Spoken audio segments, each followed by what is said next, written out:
Бүгд хамтдаа Галаат номны үгийг харъя. Өнөөдөр Галаат 6-гийн 11-ээс 16 бидэнд өгөгдөж байгаа эсний үг байна. За, 오늘은 이제 갈라디아서 6장 11에서 16절 말씀입니다. 설교는 그냥 몽골말로 하겠습니다. 죄송합니다. 자, 갈라ат номны 6-гийн 11-ээс 16-гаар Библиэна. Бүгдээ хамтдаа тогтуун нэг үгээр нь хэлээд зэрэг нэгэн дуу хоолойгоор хамтдаа уншия. 3 би өөрийн гараар ямар шүү том үсгээр та нарт бичиж байгааг минь үз. Махбодоор сайхан харагдахыг хүсдэг хүмүүс Христийн загламын төлөө хавчигдахгүй тулд та нарыг хоцлуул гэж алавдаж байна. Учир нь хослуулсан тэд ч өөрсдөө хуулийг үл сахидаг. Харин тэд махбодоор ч сайрахын тулд та нарыг хоцлуулаг гэж хүсдэг. Харин бидний эзэн Есүс Христийн загламаас өөр юугаарч би үл сайрхан. Түүгээр ертөнц надад би ертөнцөд цовдлогдсон юм. Учир нь хослуулахын аль нь юуч биш. Харин шин бүтээлэл чухал юм. Энэ жишгээр явагч хүмүүс болон Бурхны Израиль дээр амар тайван өршөөлөн байх болтугай. Амен. Амен. За, өнөөдөр хамтдаа хоёр өөр сайрхал гэсэн сэдвээр эсний үгийг харъя. Сая төөгөө залбирсан болохоор үгийн төлөө залбирахгүйгээр шууд үгийнхаа цаг руу оръё. За, ойрын өдрүүдэд зураг тасаахаар л дандаа л нэг юм гараад байгаа нь юу вэ гэхээр наадам буюу Эрдэнтийн 50 жил. Эрдэнэт чинь 50 жил болсон юм байна те. Манай цуглаанд бол Эрдэнтийн анхдагч гишүүдийн нэг тийм ээ маш өвгөн настай ур хачин гэж хэлэх юм уу да. Эрдэнтийн гишүүн байдаг. Манай гиндар мах маань үнэхээр Эрдэнтийн уурхаад маш өндөр албан тушаал хашиж идэвхтэй ажиллаж амьдралаа зориулж ясны юм хүн байгаа. Тийм учраас Эрдэнтийн 50 жил гээд ер нь хаасаагүй маш их чимээ шугаантай байгааг анзаарсан. За, Эрдэнэт хизээ байгуулагдсан юм бэ? Эрдэнэт хот нь 1976 онд байгуулагдсан. Мэдээж энэ хот энэ уурхаа Монгол орны өнөөгийн хөгжилд асар их хувь нэмэр оруулж байгааг бид хүлээн зөвшөөрөхөөс өөр аргагүй. Монголын жилийн төсвийн 50-аас дээш хувийг Эрдэнтийн уурхаа Эрдэнтийн үлэр ганцаараа босгодгоо гэж хэлэхэд бараг болно. Гэхдээ цаашдаа ч гэсэн Эрдэнтийн оруулах хувь нэмэр ерөөсө буурахгүй юм байна. Ягаад гэвэл судалгаануудыг уншаад үзсэн чинь Эрдэнтийн уурхаа нийтдээ 2.9 тэрбум тонн хүдэр агуулдаг. Энэ хүдрийнх нь 10.4 тонн нь зис, 499 мянган тонн нь молибден байдгаа гэдэг тайлан мэдээг Эрдэнтээс өөрсдөө гаргасан байна. За, өнгөрсөн 50 жилд нийтдээ Эрдэнтийн уурхаа нь 18-аас 20 сая тонн зэсийн баяжмлыг олборлсон нь цэвэр зэсээр тооцох юм бол 4-өөс 5 сая тонн цэвэр зэс олборлсон гэсэн үг.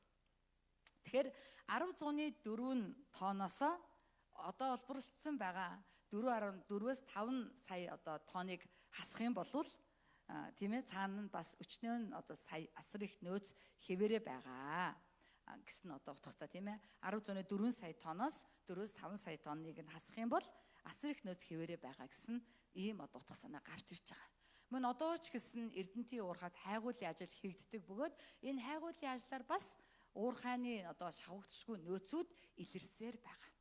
Тийм учраас магадгүй Есүсийг дахин ирэх хүртэл магадгүй Эрдэнэт бараг Улаанбаатар монголчуудыг бараг тижээх юм биш шүү гэж бодогдохоор санагдахаар ийм их тоон үзүүлэлт Эрдэнэт байдаг бөгөөд Эрдэнтийн үнцийн цаашдаач буухгүй гэсэн санаа юм аа. Өнөөдөр гэхдээ энэ талаар ярихыг хүсээгүй.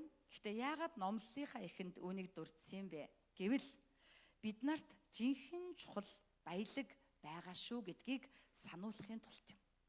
Эрдэнтээс ч илүү чухал баялаг бид нарт байгаа гэдгийг өнөөдөр сануулахыг Бурхан хүсэж байгаамаа. Жинхэнэ чухал баялаг бол хүний нүдэнд харагдах зүйл ерөөсөө биш. Нүдэнд харагдах бүх зүйл зуурдих. Эрдэнтийн уурхай хичнээн шавхагдахгүй мэт их нөөцтэй боловч дуусна. Энэ бол зурдын зүйл, алга болдог зүйл. Харин нүдэнд үл харагдах хүний дотоодод байдаг нөөц боломж хизээж шахагддаггүй, бөгөөд үн мөнхийн шинжтэй жинхэнэ баялаг байгаамаа. Өнөөдөр хамтдаа энэ талаар харцгаая. Хамгийн нэгдүгээрт нь өнөөдрийн Галаат 6-гийн 11-р ишлэл бол түүхэн нөхцөл байдлыг харуулж байгаа хэсэг юм. 11-р ишлэлийг харах юм бол тийм ээ Галаат номыг Паул бичсэнийг мэдж байгаа. Паул хэлсэн би өөрийн гараар ямар шүү том үсгээр та нарт бичиж байгааг минь үз гэж хэлж байгаа. Тэгээ энэ үгийг унших юм бол тийм ээ Паул нилээн Галаатчуудыг айлгах гэж байгаа юм шиг, дарамтлж байгаа юм шиг, ууртай юм шиг бичсэн байгаа. Тэгээд бүр ингээд том үсгээр том ингээд бичээд тэдрийг бүр ингээд мэдэр та нар миний ямар их эгдүү дургу хүрж байгааг ойлго гэсэн маягтай энэ хэсэг дээр бичсэн байгаа. Тэгэхээр Эрдэмтэд өгж үздэг гэхээр яг энэ өгүүлбэрийг л Паул өөрийн гараар бичсэн байх. Бусдангийн Паул өөрөө хэлээд түүний туслахууд Тит ч юм уу, Тимот ч юм уу тийм ээ бичээд, хуулж бичээд тэгэхээр Тит Тимот хоёр байгаагүй л те хуулж бичээд Галаат руу явуулсан байхаа гэж үздэг. Тэгээд тийм учраас энэ дээр Паул өөрийнхөө гар үсгийн хэрэгээр өөрийнхөө бичгийн хэвийг ингэж томоор бичиж үлдээж өөрийнхөө сэтгэлийг илэрхийлсэн байхаа гэж ингэж бас үздэг байх нэ. За тэгээ Паул яагаад ингэж ууралж игдүүцсэн юм бэ гэхээр түүхэн нөхцөлийг аваад үзэх юм бол ийм юм болсон байгаа. Паул гэдэг хүн бол амьдралдаа бүх Европ болон Аз, Багазын нутгаар сайн мэдээ тараасан Библийн хамгийн агуу мундаг баатруудын нэг. Тэрээр амьдралдаа нийт 3 удаа сайн мэдээний аян хийсэн. Хамгийн ихний 1-р аянаараа тэр Галаатын нутгаар явж сайн мэдээ тараагаад Галаатын чуулганыг байгуулсан байгаа. Нааш анхаараараа Галаатын чуулганыг байгуулсан. За ингээд Галаатын цуглаан маш сайн явж исэн. Үнэхээр итгэмжтэй, сайн мэдээн дотор өргөл цуглуулаад баяр хөөртэй өсөж үржээл. Тэгээ Паул сайн байна да гэд бодсон.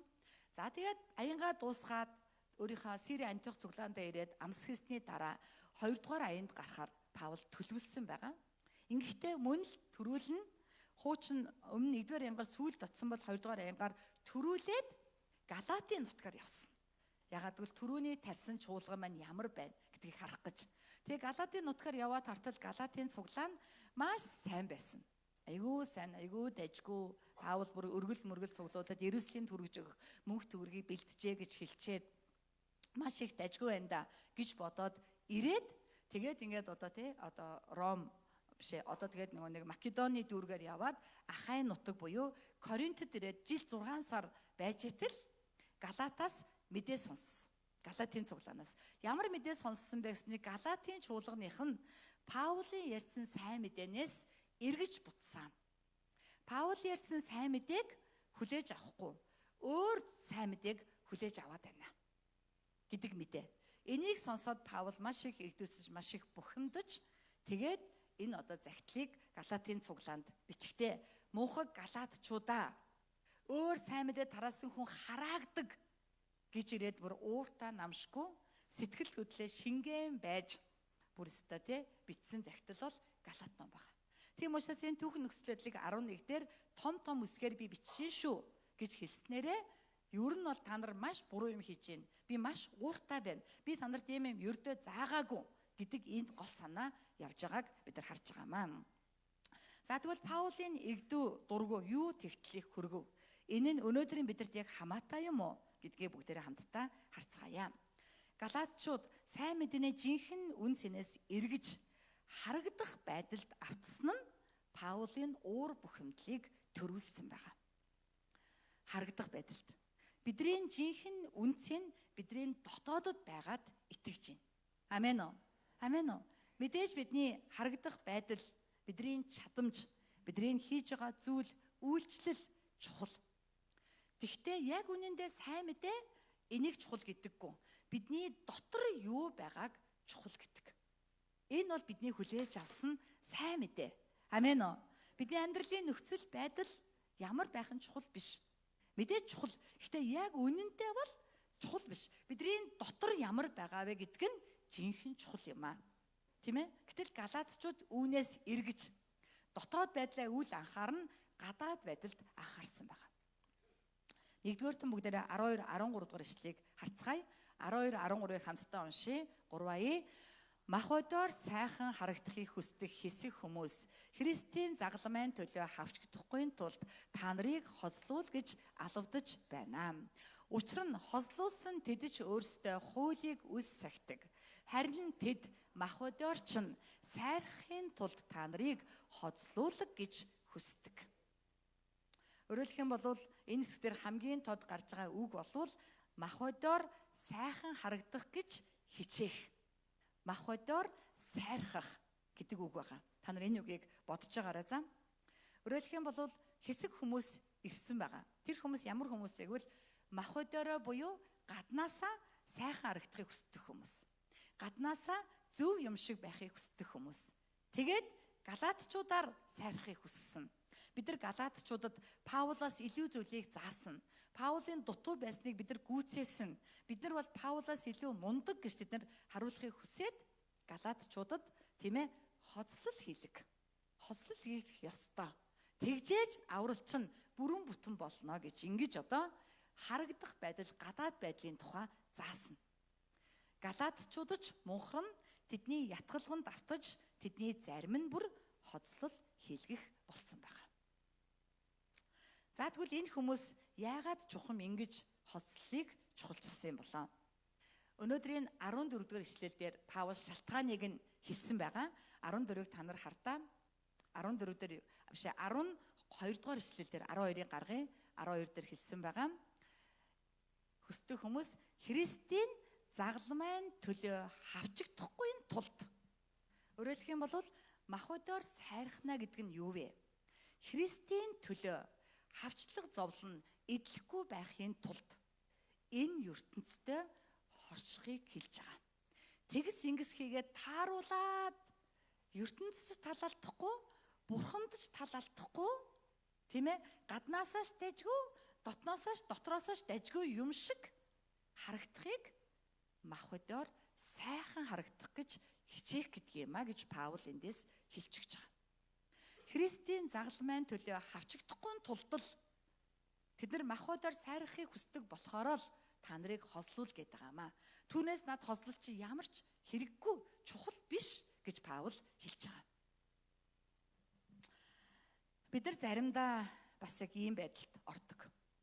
Бид нар итгэлийн амьдралаар амьдрах үед биднэрт янз бүрийн том жижиг хавчлаг зовлон асуудал тулгардаг. Янз бүрийн том жижиг золиос зориулалт бидраас шаарддаг. Бид нар итгэлийн амьдралаар амьдрыг гэвэл адгийн наад зах нь эзний өдрийг сахихын тулд амралтаас татгалзах хэрэгтэй болно. Тэгээ би амралтаас татгалзах юм бол гэр бүлийнхэн намайг хавчин гатуурхна. Есүс итгээд солиотой болцсон. Амарчиж мэдхгүй сүм гээл яваад идэг.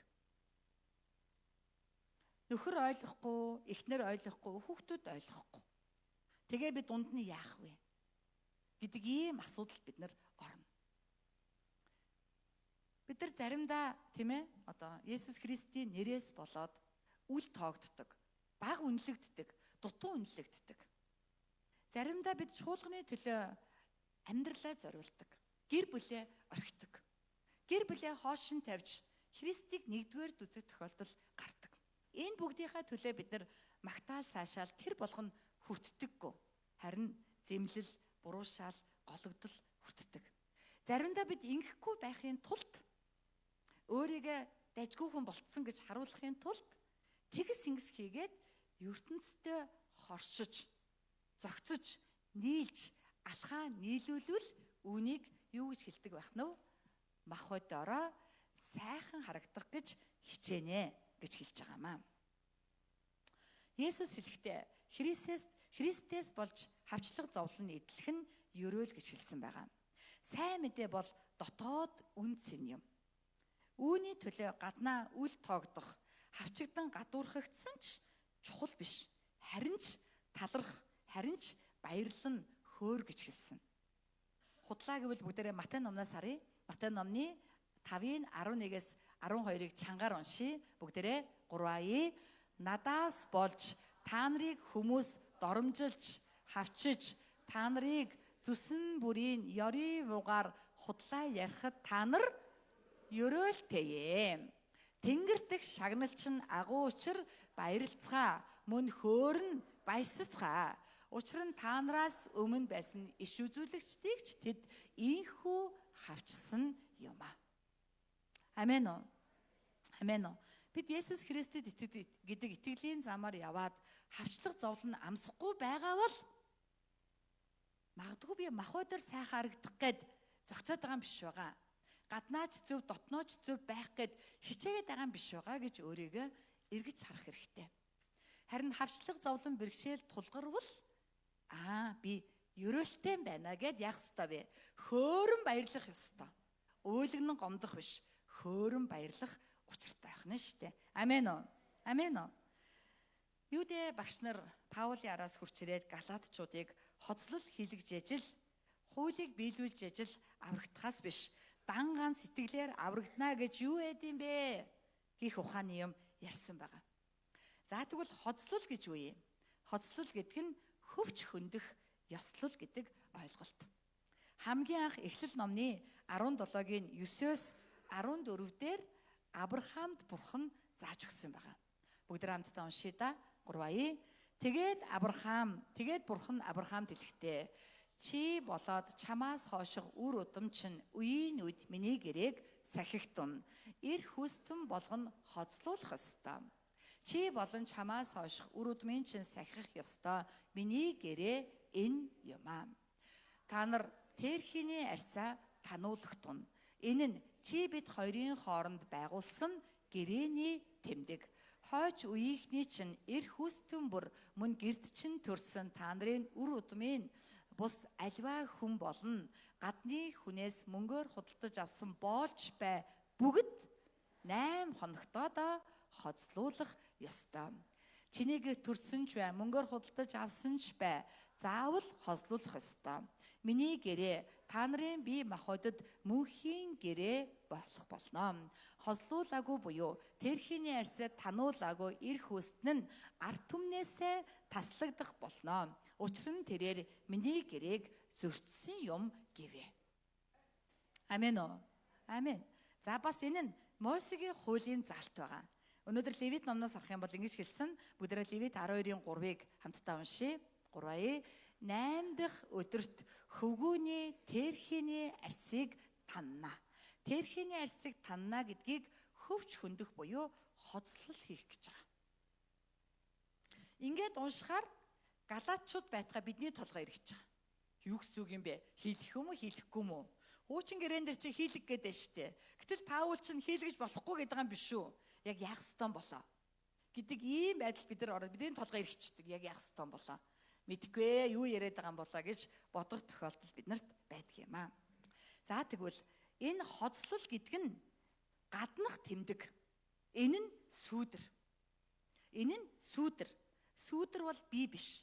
Жинхэнэ бие. Сүүдэр бол зүгээр тусгал. Тэгвэл энэ хоцлол буюу энэ тэрхийний арьсыг хөндөж байгаа энэ ёслол бол зүгээр сүүдэр. Энэ нь хуучин гэрээний үеийн л зан үйл. Энийг одоо хийх шаардлагагүй. Есүс загалмаа дээр үхээд бас дахин амьдсан болохоор энэ бүхэн дуусаж одоо жинхэнэ нэрсэн. Сүүдэр хэсэг нь дуусаад одоо бид нар сайн мэдээний жинхэнэ хэсэгтээ учирсан байгаа. Тийм учраас одоо энэ хоцлол биднэрт хэрэггүй. Галаат ном шин гэрээнд байдгүй, хуучин гэрээнд байдгүй. Шин гэрээнд байгаа. Тийм учраас шин гэрээний үеийн галаатчууд хуучин гэрээний сүүдрийг дагах шаардлагагүй. Тийм учраас Паул игдүцсэн байхгүй. Ямар ч хэрэггүй юмыг авчирч дэмий наагаад, дэмий шашинжуулаад, гаднаасаа сайхан харагдах гээд илүү юм заасан юм шиг болоод хүмүүсийн мэдлэггүй байдлаар далимдуулан тоглолт хийж байгаа. Тэр багш нарт Паул игдүцэж, үгээсэн буцаж тэднийг дагна муухарч байгаа галаатчуудад ууралсан байна.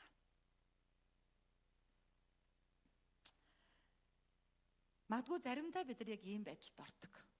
Хийх ёстой, хуулийг биелүүлэх ёстой, уучлах ёстой, өргөх ёстой, зориулах ёстой, золиослох ёстой.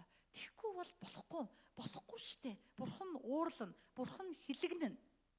Ёстой гэдгээсээ болоод бид нар яг үүнийг гадна харагдах байдал шиг дотор сэтгэлгүйгээр бид нар альва үйлчлэл, альва итгэлийн амьдралын зүйлийг хийвэл энэ нь хоцлолтой яг адилхан юм аа. Гэтэл яг үнэндээ Есүс Христийн загалмайд итгэсэн хүн бүрийн хувьд гадна биеийн хоцлол, биеийн зүсэлт хэрэггүй. Харин дотоод сэтгэлийн зүсэлт, сэтгэлийн хоцлол хэрэгтэй. Сэтгэл чинь Христийн загалмайгаас болоод зүсэгдсэн байх ёстой. Сэтгэл чинь Христийн загалмайгаас болоод ёг хийдэг, өвддөг, яг хийдэг, тийм ээ? Тэгээд чи тэр загалмайн өмнө үгүй гэж хэлж чадхааргүй тийм хүчтэй ятгалбыг чамд өгдөг өөрчлөлт дотор чинь чамаас үл шалтгаална гарсан байхыг сэтгэлийн хоцлол гэж байгаа. Амен уу? Энэ бол гайхамшиг юм. Энэ бол 100% Бурхны нэгүсэл бөгөөд энэ нь үнэгүй бэлэг. Амен уу? Өнөөдөр энэ хар халуунд бид нар бүгдээрээ хөдөө явж болох л байсан. Гэтэ бид зүрхээ хослуулсан болохоор энэ өдөр Бурхан руугаа явмаар санагдаад өөрөө мэдлгүй хүмүүс намайг доромжилд доогдсон ч хүмүүс намайг буруутгасан ч гэсэн бид нар хүрээл ирсэн. Тэгээ бид нар энд ирээд эсний өмнө нулимсаа мэлтэлцүүлэн зүрх маань уйрна сууж байгаа. Яаж яагаад би ийм болчих вэ? Хизээ би ийм хүн болчих вэ? Уг нь би ийм хүн биш дээ. Яагаад гэвэл эзний нэгүсэл таны зүрхийг хөвчийг нь хөндөжээ. Амен уу. За ороо суугаараа. За энд бас нэг зүрхээ хөндүүлсэн хүн нөгөө хүнээ дагуулад ирсэн байна. За суугаараа. Тэгээ уртлын ах маань хэм бэлээ мөргөл болгон дээр нүдэн нулимстай байдаг. Миний номлолыг надаас л шимтэл сонсдог.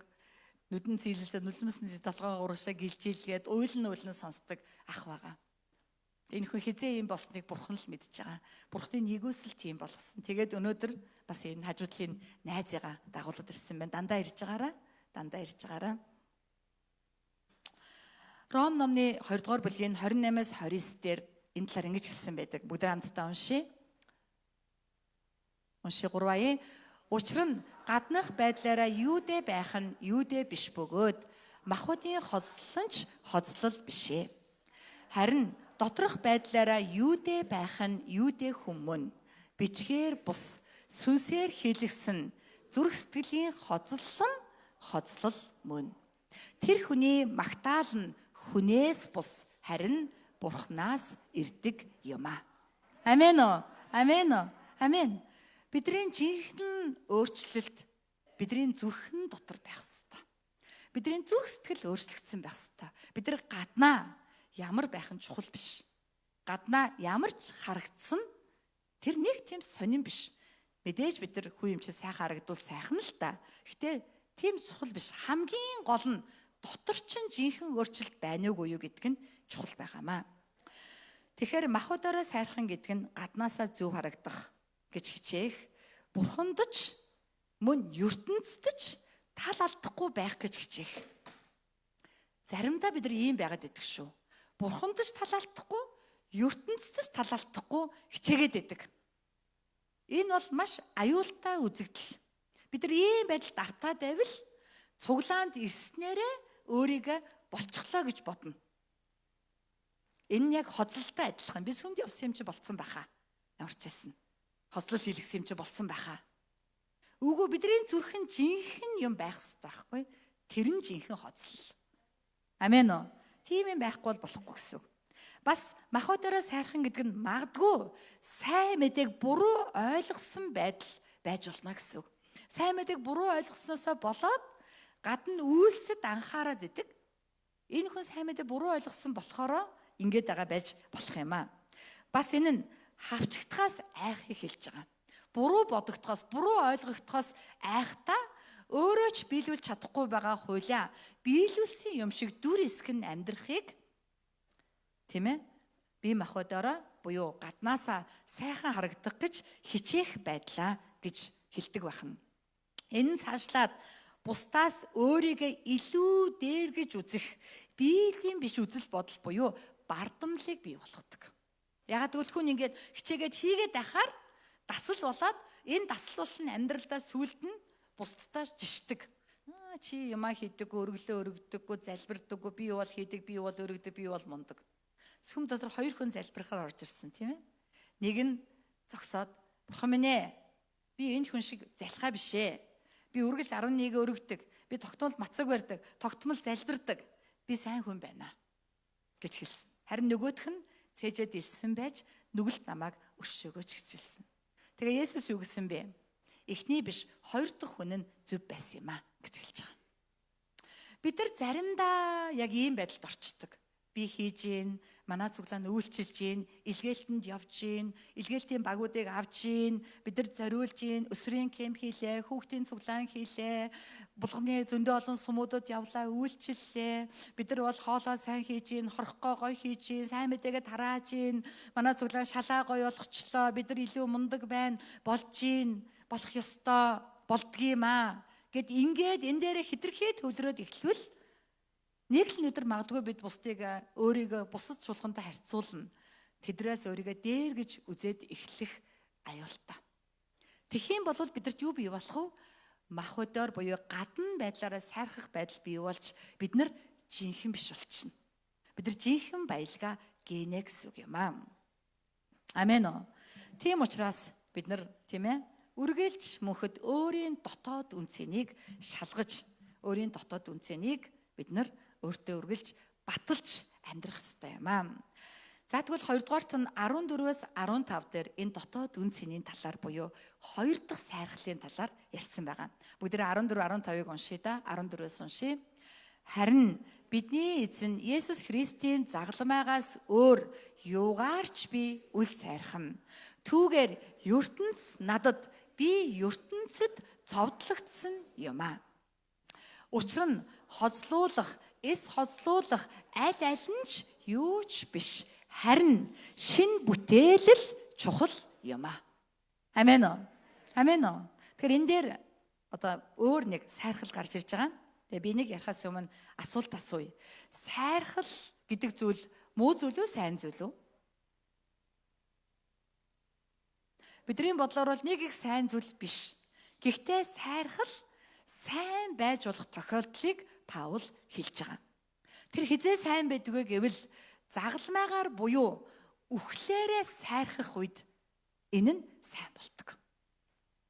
Амен уу?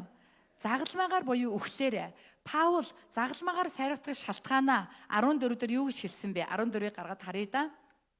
14-ийг гаргадаа. 14 дээр сайрхдаг. Яагаад гэвэл загалмайгаар ертөнц надад, би ертөнцөд цовдлогдсон. Энэ юу гэсэн үг вэ гэхээр ертөнц миний хувьд өгсөн. Би ертөнцийн хувьд өгсөн. ертөнц намайг яасан ч би яахачгүй. Тийм ээ? Тийм ээ? ертөнцийн ямар ч сайхан юм намайг ямар ч байдалд оруулахгүй. Ягаад гэвэл би ертөнцид мэдрэмжгүй болсон, өхмөл болсон. Тийм болохоор би энэ үхлээрээ буюу энэ Христийн загалмайгаар би сайрхдаг юм а гэж Паул хэлсэн байгаа байхгүй. Тэг яагаад сайрхтыг гэвэл энэ нь Паулийн хүчээр болдоггүй юм байна. Бидний хүчээр болдоггүй юм байна. Энэ нь Бурхны нэгүслэр надад өгөгддөг. Нэг мэтгэл би юм болцсон байхгүй. Энэ миний сайрхал болно гэсэн үг. Амен уу? Хүмүүсээ, амен. Бид нар нэг л мэтгэд Бурхны нэгүслэр ертөнцид үхэж, Бурханд амьд болцсон байвал бид нар үүгээрээ сайрхаж, үүнийгээ эрхчлөө болгоно идэх ёстой юм аа. Амен уу? ертөнцид өгцсөн болохоор намайг хичнээн гомдоосон ч надад дандаа ямар эрхчлөө байгаа вэ? Уучлах эрхчлөө байгаа байхгүй. Учир нь би өгцсөн. ертөнцид би өгцсөн болохоор ертөнц намайг хичнээн зовоосон ч надад ямар эрхчлөө байгаа вэ? ертөнцийн айсаар зовоод боочдогдохгүй. Харин эсэргээрээ төвчих эрхчлөө байна. Би төвчиж чадна.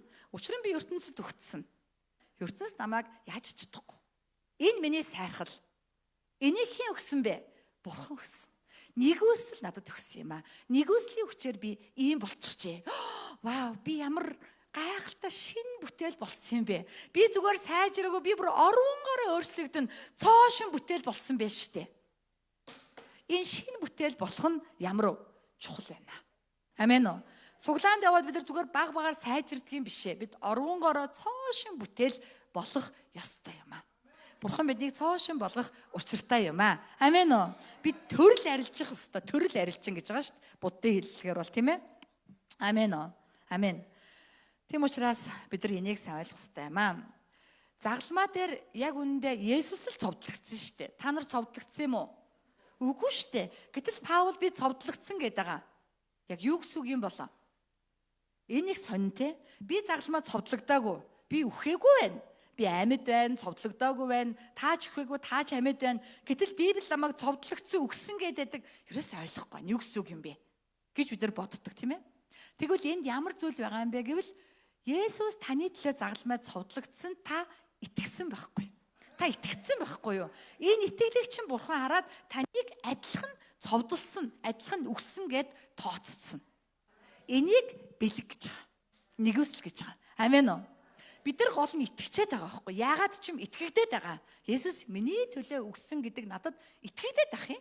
Ямар сони юм бэ? Би Есүсийг таниагүй, зүсийж хараагүй, олон жилийн өмнө байсан л хүн гэсэн, Израиль хүн л гэсэн гэтэл тэр миний төлөө загалмай цовдлогдсон гэдэгт би итгээд ах юм. Надад итгэл бий болчихлоо.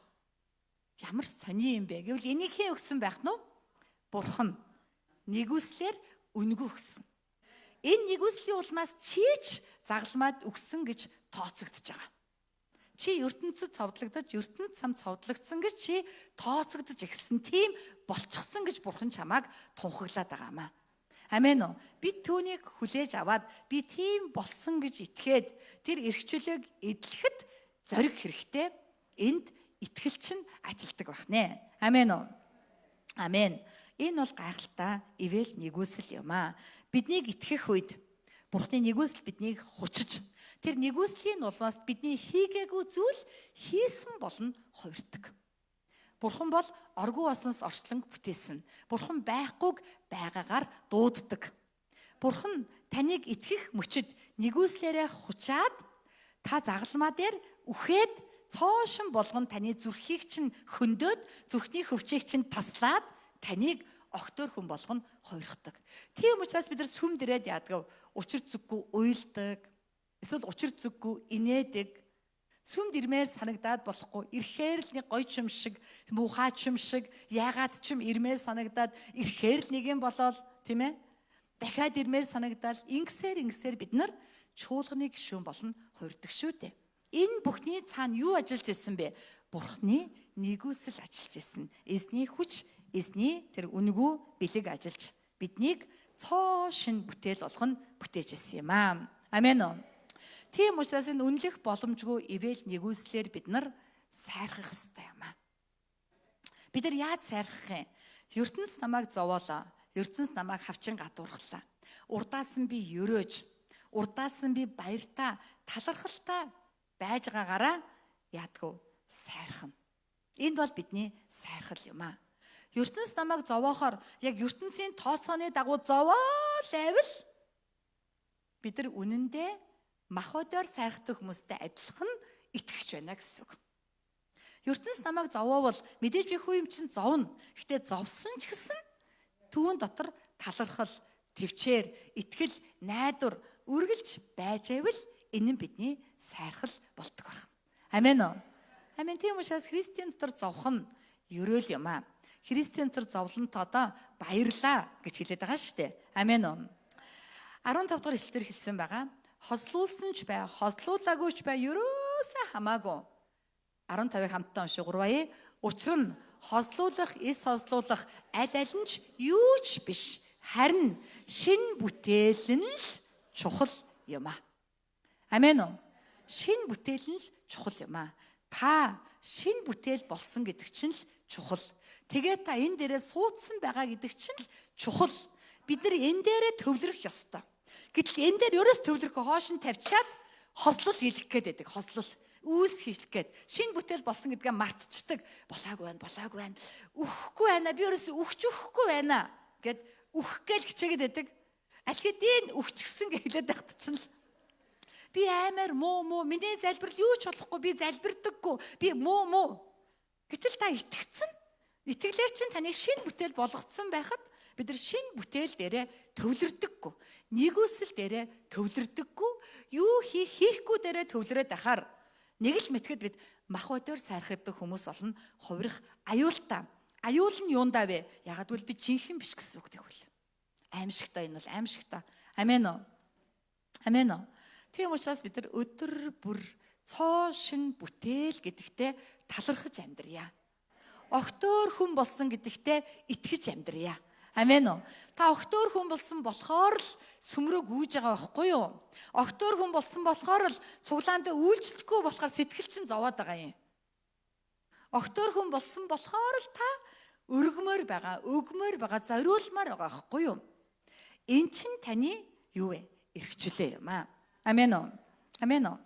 Шинэ бүтээл чухал юм аа. Тэгэхээр эрдэнтээс илүү чухал баялаг бол бид шинэ бүтээл болсон гэдэг явдал юм аа. Бид шинэ бүтээл болсон гэдэг нь бид өн мөнхийн баялаг болсон гэсэн үг. Бид загалмай дээр цовдлогдсон шинэ бүтээл болсноор бүх Монголд бид нэр үрд мөнхийн ерөөлийг дамжуулах уурхаа олборлоод барахгүй ерөөлийн сууг болно хуурч байгаамаа. Амен уу? Амен уу? Энэ бол бидний үн цэнийг асар өндөр өргөж байгаа нэгүсэл юм аа. Та нар энд итгэхгүй бол та нар христчин биш. Та нар энд итгэх ёстой. Мундаг юм хийдэг ихэ пасторл тийм байхаа гэж бодож байгаа бол та муухай галаадтай адилхан байна гэсэн үг. Өнөөдөр энд сууж байгаа бүх хүн шин бүтээл болсон. Бүх хүн бурхан нэгүслээ өгсөн. Тийм учраас та энэ дээрээ суучихсан байгаа. Энэ чуулганы гишүүн болоод явж байгаа. Та энэ шин бүтээл гэдэг дээрээ төвлөрн нэгүсэл дээр төвлөрн талархвал та эрхчлөөний хуулийг дуртаяа хэрэгжүүлж эхэлнэ. Асуудалгаар биш. Асуудалгаар биш, тийм ээ? Галаат номны 5:24 дээр бас ингэж хэлсэн байгаа. Бүгд хамтдаа уншъя. Галаат 5:24. Христ Есүст хамаатай хүмүүс өөрсдийн махбодыг бузар хүсэл тачаалынхан хамт загламайд цовдлсон ажээ. Та Христ Есүст хамаатай юу? Хамаагүй юм эсвэл хамаатай өстэй. Христтэй ямар нэгэн байдлаар хамаатай болцсон биз дээ. Тэгвэл таныг юу гэж хэлж гэнэ вэ? Библийн үг махбодоо бузар хүсэл тачаалынхан хамт загламайд цовдлсон. Танд одоо махбодын хүсэл тачаал гэж юм байхгүй. Гэтэл байгаад идэг байхгүй, дотор байгаад идэг. Тэгвэл яах вэ? Яах ёстой лээ? Өхгүй байна гэдэг ах уу? Үгүй шүү дээ. Нэгдүгээрт нь хүлээн зөвшөөрнө. Бурхан минь ээ, энэ ууралж байгаа хүн бол би мөн. Миний сэтгэл хөдлөл мөн. Гэвч энэ би загламайд өгсөн юм аа. Харин миний дотор та байгаа. Яг одоо таны амар тайван надад байгаа. Гэт ингээд залбирвал тэр уурыг чинь эсний амар тайван ерөндөг мэт орж ирээд арилгах нь сарниулна. Эзэн минь ээ, өвдөж байгаа хүн би мөн. Сэтгэл өвдөж байна. Тэгээ би гомдож уйлж байна. Энэ би мөн. Гэвч эзэн би тунхаглая, би загламайд энэ бүгдийг цовдлсон, энэ бүгд өгсөн.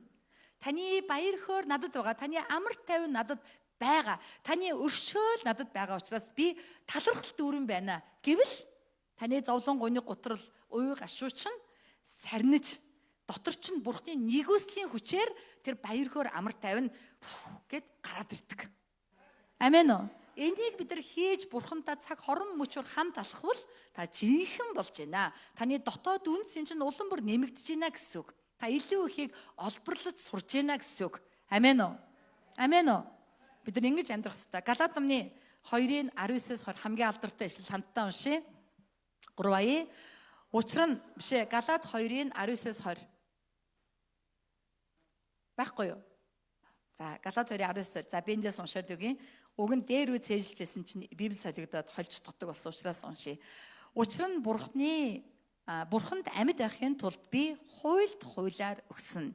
Би Христтэй хамт цовдлогдсон. Амьд байгаа нь би биш. Харин миний дотор амьдардаг Христ юм. Эдүгээ махбодтой миний амьдарч байгаа нь намайг хайрлаж миний төлөө өөрийгөө өргөсөн Бурхны хүүд итгэх итгэлээр амьдарч байгаа хэрэг юм аа. Амен уу? Дотор маань Христ ариун сүнсээр амьдарч хагаад итэг. Та Есүсийг хүлээж авсан бол та түүнтэй хамаатай гэд бодож байгаа бол дотор чинь Есүс Христийн ариун сүнс байгаад итэг. Амен уу? Хажуудлаа үндэ хэлдэ. Чиний дотор Есүс Христ амьдарч байгаа. Мэдрэгдэхгүй байсан ч итгээрэй. Угаасаа мэдрэгддэггүй байхгүй юу? Чи харьцахгүй бол хизээч мэдрэгдэхгүй чимээгүй л байж гин. Хэрвээ чи харьцвал мэдрэгдэж эхэлнэ. Чи өөрөө харьцахгүй итгэхгүй бол хязээж мэдрэгдэхгүй. Юу ч бөө шиг ингээл бөө хараагаал ингээл цамнаал юм болохгүй зүгээр байж гин. Чи харин харьцаад ирвэл мэдрэгдэн дотроос чинь ажиллаж байгаа нь мэдрэгдэн. Чиний дотор өөрчлөлтүүд бий болоод чиний зүрхний хөвч хөндөгдсөн, чиний дотор жинхэнэ гайхалтай үнцэн болсныг бий болсныг чи анзаарч эхлэн гэсэн үг. Амен уу? Амен уу? За тийм учраас шинэ бүтээл гэж юу юм бэ? Хэрвээ би хуучин бол анхаараараа одоо маш чухал хэсэг явж байна. Хэрвээ би хуучин хэвээрээ байгаа бол хууль буюу Бурхны үг намайг боолчлно. Бурхны үгийг биелүүлээгүй төлөө надад ял мэдрэгдэнэ. Бурхнаар шийтгэх юм санагдаж санаа зовнил бий болж амар тайвангүй болно. Ийм хүн бол ямар вэ? Хуучин хүн. Хийхгүй бол өртөө юм шиг санагдаад тийм ээ? Тэгээ болохгүй болохоор аргаан барсандаа хийж байгаа. Чимээгүй цагаа хийж байгаа, Библийг уншиж байгаа, залбирч байгаа. Хийхгүй болохоор нэргүүлчих гээд байгаа юм санагдаад. Аргаан бараад ялтаа учраас өртөө учраас хийж байгаа. Цуглаанд үүсчихгүй бол сүрчж магадгүй. Эзэн намайг нэрэгчиж магадгүй гэж айгаад хийж байгаа. Бид нар ингэж хийжээвэл магадгүй бид хуучин байх боломжтой. Харин бид шинэ бүтээл болсон бол тийм биш. Шинэ бүтээл болсон бол хууль надад эрхчлөө өгдөг. Хуулийг эрхчлөөтэйгээр хэрэгжүүлнэ. Өөрөөр хэлэх юм бол нэгүсэл хуулийг хэрэгжүүлэх эрхчлөөг өгсөн болохоор тэр. Өөрөөр хэлэх юм бол тийм ээ би шинэ бүтээл болсон бол Бурхан надад хайртай. Бурхан надад сайн. Бурхан байгаа энэ чигээр би намайг өрөөдөг. Би Бурханы дотор шинэ болсон. Би Бурхантай цуг байгаа. Тийм учраас энийг хийнэ, хийчи гэдэг ийм сонголтын эрхчлэг хууль надад өгдөг. Хууль миний өмнө нэрээд за чи залбирч болно, залбирахгүй байж болно. Бурхан залбир гэдэг чи яамаар байна гэвэл би надад эрхчлээ байгаа, тийм ээ? Надад сонголт байгаа. Гэтэ Бурхан намайг нэгүүлсэн, намайг хайрлсан, би шинэ бүтээл болсон болохоор би яах нь автоматически окей, би залбирахыг сонгоно. Залбирлгүй яах вэ? Би залбирахыг Бурхантайгаа ярина. Яал биш. Амар тайван дотор, баяр хөөр дотор, эрхчлөөн дотор сонголтуудыг хийж хуулийг хэрэгжүүлдэг. Энэ бол шинэ бүтээлийн онцлог. Амен уу? Амен уу? Бид нар үнэхээр өөрийнхөө амьдрал, итгэлийн амьдралдаа, үйлчлэлийн амьдралдаа, зориулалтын амьдралдаа чимээгүй цаг ба сайн мэдээ тараах ба илгээл, тийм ээ? Хүмүүсийг хайрлах, уучлах тэр бүх итгэлийн алхмуудаа өөрийгөө дандаа давхар анзаар. Яагаад би энийг ял болгоод байна? Яагаад би дургүй байна? Дургүй боловч өөрийгөө халавдаад байна. Тэгээд эзний өмнө суугаад эзний нэгүслийг дахин сэргээ. Шинэ бүтээл гэдгээс сэргээ. Тэгээд тэр нэгүсэл дотор баяртаая эрхчлөөтэйгээр хуулийг хэрэгжүүл. Амен уу? Энэ бол шинэ бүтээлийн амьдрал. Ингэж амьдрахын тулд бид нар завгүй болдог. Өдөр болгон загалмай суухгүй болвол амжихгүй шүү дээ. Өчигдөр суусна, уржигдөр суусна, 7 хоногийн өмнө суусна, өнөөдөр яасна мартагдсан байгаа. Буцаал нөгөө те энэ дэлхийн ертөнцийн байдалтай хууртаад нөгөө хослолдоо төвлөрөөд хийсэн хийгүүдэд төвлөрөөд яваад байх магадaltaй гэсэн үг юм аа.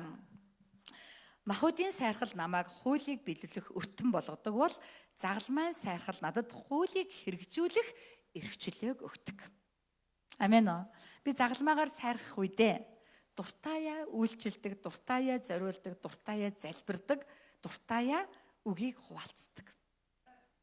Амен уу? Энэ бол үнэхээр гайхалтай эрхчлээ юм аа. Галаат номны 5:6 дээр ингэж хэлсэн байгаа. Бүгд хамтдаа уншия.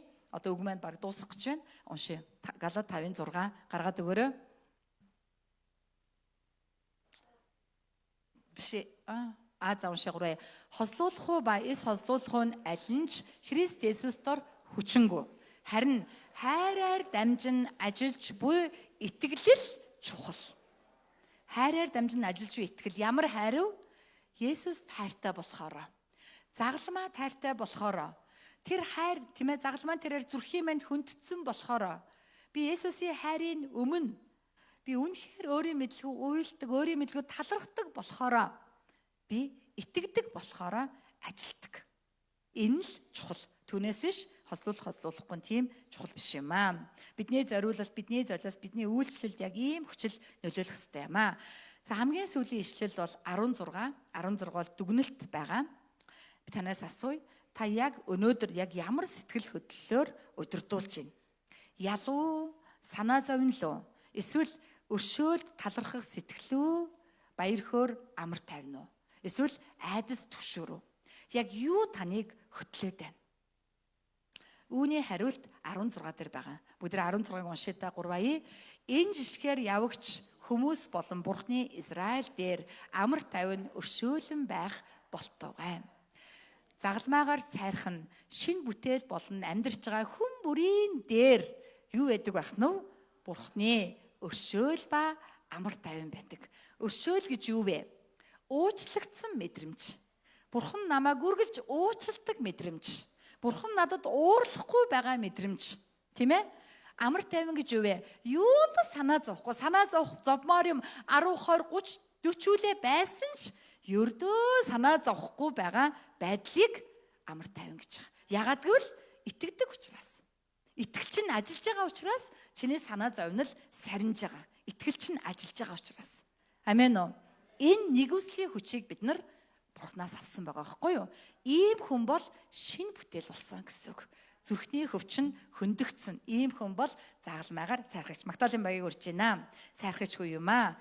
Ийм хүний альваг хийх хүчин, өдөөгч хүчин хайр байдаг өгөөд энэ хүний амьдралд Галаат номны 5-ын 22-оос 23 дугаар үр жимсүүд ургадаг юм аа.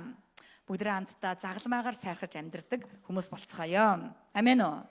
Бид нар гадаад байдал биш, дотоод үнцэн болох загалмайд дахин нэг удаа анхаарал хандуулъя.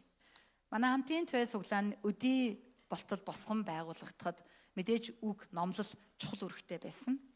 Тэр үг номлол доторх хамгийн чухал сэдэв бол үргэлж загалмай байсан.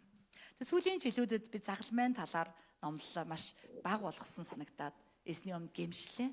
Би өөрөө ч мэдлгүй гадаад байдал дээр төвлөрсөн юм биш байгаа даа гэж. Харагдах байдал дээр төвлөрсөн юм биш байгаа даа. Хийж байгаа үйлчлэл дээр хэтэрхий төвлөрсөн юм биш байгаа даа. Тэгээ жинхэнэ загалмайн тэр нэгүслээс холтцсон юм биш байгаа даа. Тэгээ би энэ номлолыг бэлтэж байгаа даа. Эзний өмнө хэд удаа уйлсан байх. Эзэн минь намайг уучлаарай гэж. Таны өмнө шинэ бүтээл гэдгээ мартаж. Эзэн минь үнэхээр хослол дээр төвлөрч амьдарч байгаа бол намайг уучлаарай эзэн минь. Бүгд хамтдаа эзний өмнө магтан дуулаад залбирая. Их эзэн минь ээ. Таны загалмай хайрыг мартсан бол намайг уучлаарай. Таны нэгүслийг мартаж, юу хийсэн хийгээгүй дээрээ төвлөрч, юу хийх ёсгүй дээрээ төвлөрч байгаа бол намайг уучлаарай. Өнөөдөр ч гэсэн тэр загалмай хайр руу би ойртохыг хүсэж байна. Намайг тэр хайр, тэр нэгүсэл рүү ойртуулаач. Бүгд хамтдаа магтан дуулангаа эзний өмнө залбирцгаая.